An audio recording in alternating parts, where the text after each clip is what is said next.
In this video, we're going to talk about the nomenclature of aldehydes and ketones. So how do you name aldehydes and ketones? We're going to start off with aldehydes, and here I'm simply representing a generic aldehyde where you have the carbonyl connected to some R group, be it an alkyl, an aryl, which means a benzene ring, or a derivative, or an alkenyl group. And then on the other side of the carbonyl is a hydrogen. So that is a generic aldehyde. And of course, in the first video, we already talked about the simplest aldehyde, where you have two hydrogens coming off of that carbonyl, and we learned that that is formaldehyde, right? And of course, the second simplest for aldehyde is where you have a methyl group coming off of the carbonyl, and this is called acetaldehyde. And of course, these two names are common names that are used throughout acetaldehyde. The IUPAC name is ethanal, where you take the basis name, two carbon chain of ethane, and you change the ending E to an AL, so ethanal. But we hardly ever see this being named ethanal because acetaldehyde is such a common name. Now, as we go further, here now I have a 3-carbon chain, so the base name is propane, and of course this becomes then propanal, right? You see the E ending has become an AL. And a 4-carbon chain aldehyde is butanal.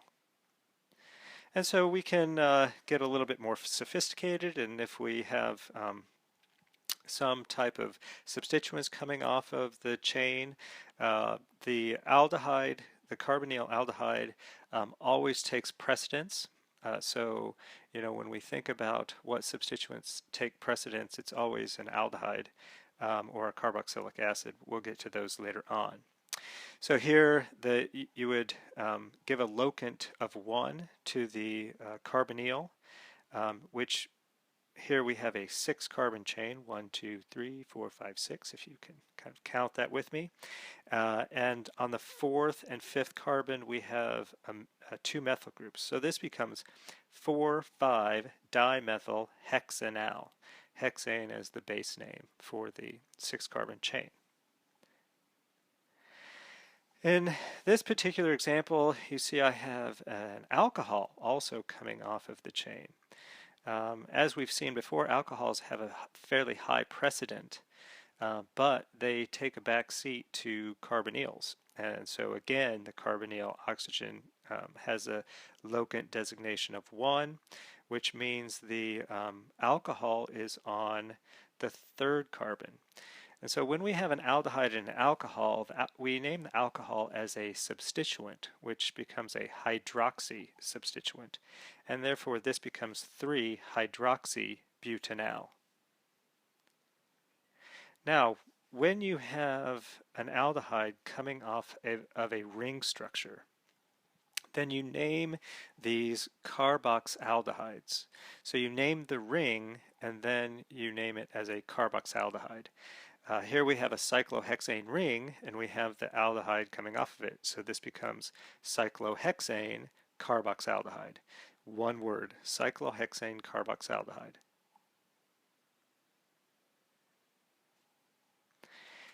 In this example, I have 2 aldehydes, one on each end of a chain. And of course, we can certainly count the chain as a 5-carbon chain. And like we've seen with alcohols, when you have 2 alcohols, it becomes a diol. When you have 2 alkenes, as we've seen recently, it becomes a diene. When you have 2 aldehydes, it becomes a dial. So here I have a 5-carbon chain, and therefore this is called pentane dial. Pentane dial.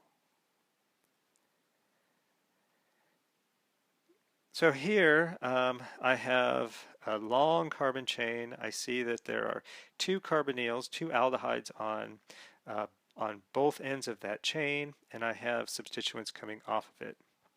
And of course, I have to number it so that the substituents have the lowest locant possible. And therefore, I'm going to start on the right-hand side, and I can number this the carbonyl carbon 1, and then 2, 3, 4, 5, 6, 7, 8. So my base name is octane, right? Which I have two aldehydes, so it becomes octane dial. And I see that I have a methyl group on the 2 carbon and a methyl group on the 5 carbon. So this becomes 2,5-dimethyl octane dial. See how that works?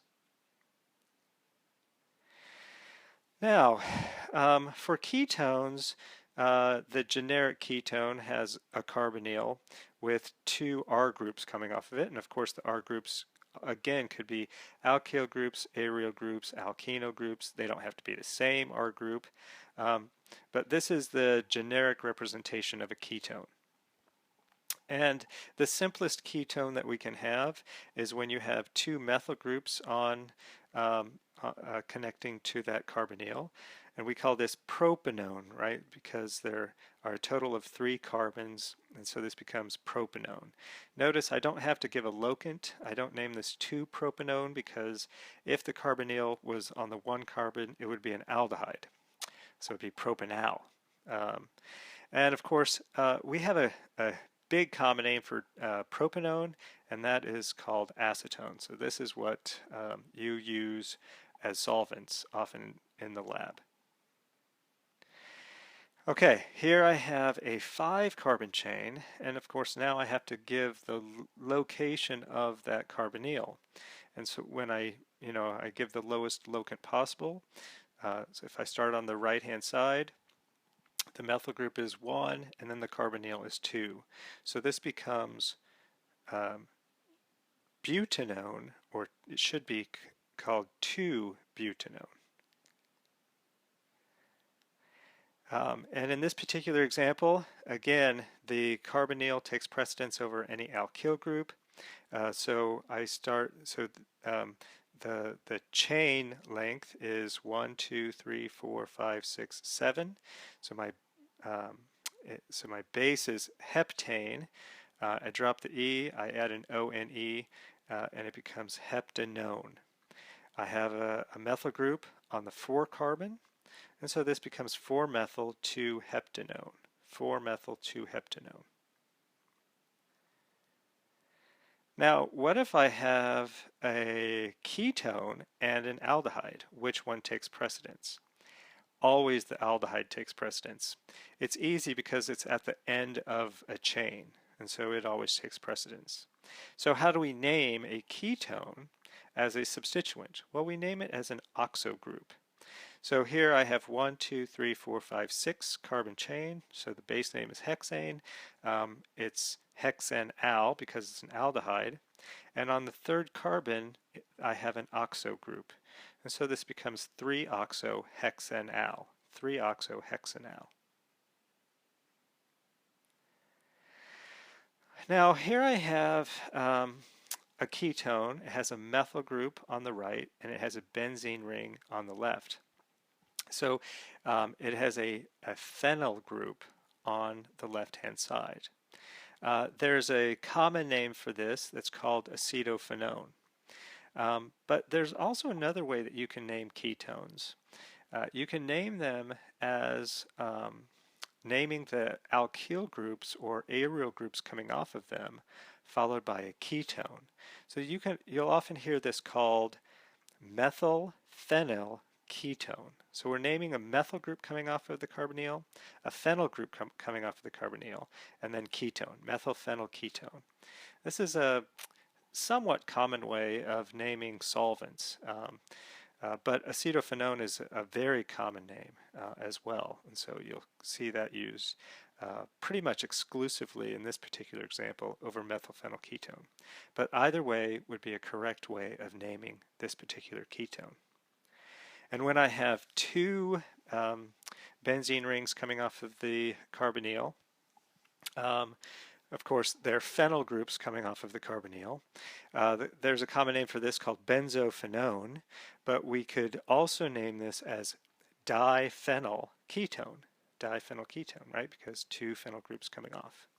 And that is how you name aldehydes and ketones.